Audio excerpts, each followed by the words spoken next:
તરફ અમદાવાદની અંદર કોંગ્રેસ દ્વારા પણ હવે રેલીનું આયોજન કરવામાં આવી ચૂક્યું છે। હિંમતસિંહ પટેલ દ્વારા રેલીનું આયોજન કરવામાં આવ્યું છે। તેઓ કોંગ્રેસના ઉમેદવાર છે હિંમતસિંહ પટેલ। તેમના દ્વારા પણ હવે રેલીનું આયોજન રખિયાલથી સારંગપુર સુધીની રેલીનું આયોજન હિંમતસિંહ પટેલ દ્વારા પણ કરવામાં આવ્યું છે। હિંમતસિંહ પટેલ ઉમેદવારી ફોર્મ ભરવા માટે પહોંચ્યા હતા અને તેમના દ્વારા ભવ્ય રેલીનું આયોજન કરવામાં આવ્યું છે, જેની અંદર રાજ્યસભાના સાંસદ અમીબેન યાજ્ઞિક પણ તેઓની સાથે ખાસ હાજર રહ્યા હતા।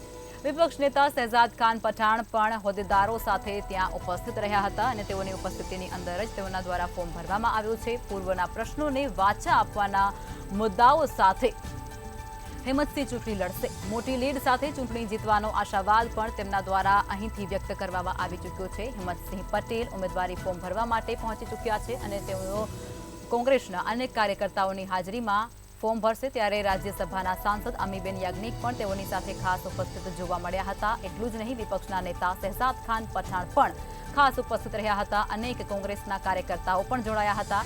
તો અમદાવાદથી આ સમાચાર છે। હવે અમદાવાદની અંદર કોંગ્રેસના ઉમેદવાર છે હિંમતસિંહ પટેલ, તેઓ પણ રેલી યોજી રહ્યા છે। રખિયાલથી સારંગપુર સુધીની રેલી યોજી અને ત્યારબાદ હિંમતસિંહ પટેલ ઉમેદવારી ફોર્મ ભરવા માટે પહોંચ્યા હતા। મોટી સંખ્યામાં કોંગ્રેસના કાર્યકર્તાઓ તેઓની સાથે જોવા મળ્યા હતા।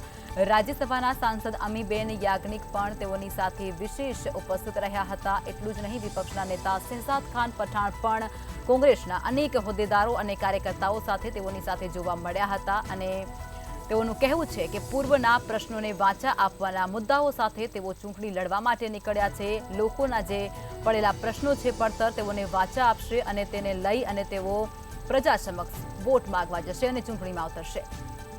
તો અમદાવાદ પૂર્વથી જેઓ ઉમેદવાર છે કોંગ્રેસના, તેઓના દ્વારા પણ હવે ઉમેદવારી પત્ર ભરવામાં આવશે।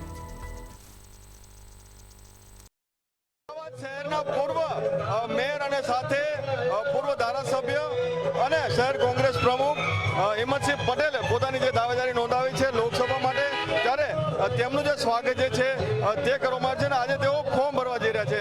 અત્યારે તમામ જે લોકો જે છે તેમનું સ્વાગત કર્યા છે। હિંમતસિંહભાઈ, ફોર્મ ભરવાની તૈયારી સાથે જોરદાર ચૂંટણી લડવાની પણ તૈયારી। જુઓ, કોંગ્રેસના તમામ અમદાવાદ પૂર્વ લોકસભાના કાર્યકર્તાઓ ખૂબ જ તાકાતથી આજે અમદાવાદ પૂર્વ લોકસભાની તૈયારીઓ કરી રહ્યા છે અને જે ભારતીય જનતા પાર્ટી જે લોકોને વચનો આપ્યા હતા એ વચનની અંદર એ નિષ્ફળ ગઈ છે અને આજે એમના ભ્રષ્ટાચારો, ગેરવહીવટો, યુવાનોને 2 કરોડ યુવાનોને રોજગાર મળશે, કાળું ધન પાછું લઈને 15 લાખ રૂપિયા આપીશું, ખેડૂતોની આવક બમણી કરીશું, મોંઘવારીમાંથી મુક્તિ કરીશું, આ તમામ મુદ્દે ભારતીય જનતા પાર્ટી નિષ્ફળ ગઈ છે અને ઈડી અને ઇન્કમ ટેક્સના મારફતે જે ઇલેક્ટ્રિકલ બોન્ડના મારફતે હજારો કરોડ રૂપિયાનો ભ્રષ્ટાચાર કર્યો છે, એવા અનેક મુદ્દાઓ છે।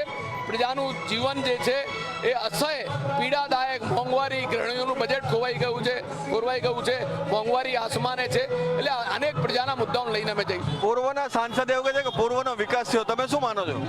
પૂર્વનો વિકાસ થયો, કોઈ હોસ્પિટલ બની, કોઈ સારી શાળા કોલેજો સરકારી બની, કોઈ લોકોની જન સુવિધા માટે કોઈ વ્યવસ્થાઓ થઈ, કોઈ પણ દિવસ આજે ભારતીય જનતા પાર્ટીએ પૂર્વ વિસ્તાર સાથે અન્યાય કર્યો છે અને આ વિસ્તારની અંદર 20 લાખની જનતા રહે, કોઈ પણ એક સરકારી મોટી હોસ્પિટલ નથી બની, કોઈ પણ શિક્ષણના શાળા નથી બન્યા, લોકોને રોજગાર મળી શકે એવી કોઈ મોટી ઇન્ડસ્ટ્રી જ નથી બની, અનેક મુદ્દાઓ છે। 6 લાખની લીડની ભાજપ વાત કરે છે, તમે શું માનો છો? હું એવું માનું છું કે આ વખતે ભાજપની હાર નિશ્ચિત છે। તો જે પ્રમાણે મુદ્દા જે છે તે મુદ્દાઓને ધ્યાનમાં રાખીને ચૂંટણી લડવામાં આવશે। પૂર્વના જે ઉમેદવાર જે છે તેઓ જે રેલી સ્વરૂપે અહીંથી પસાર થવાના, સાથે જે ફોર્મ ભરવાના છે અને સાથે ચૂંટણી જીતવાનો જે એક આશાવાદ જે છે તે પણ તેમણે વ્યક્ત કર્યો છે। કેમેરામેન જય સાથે મેહુલ દુધરેજિયા, મંતવ્ય ન્યૂઝ, અમદાવાદ।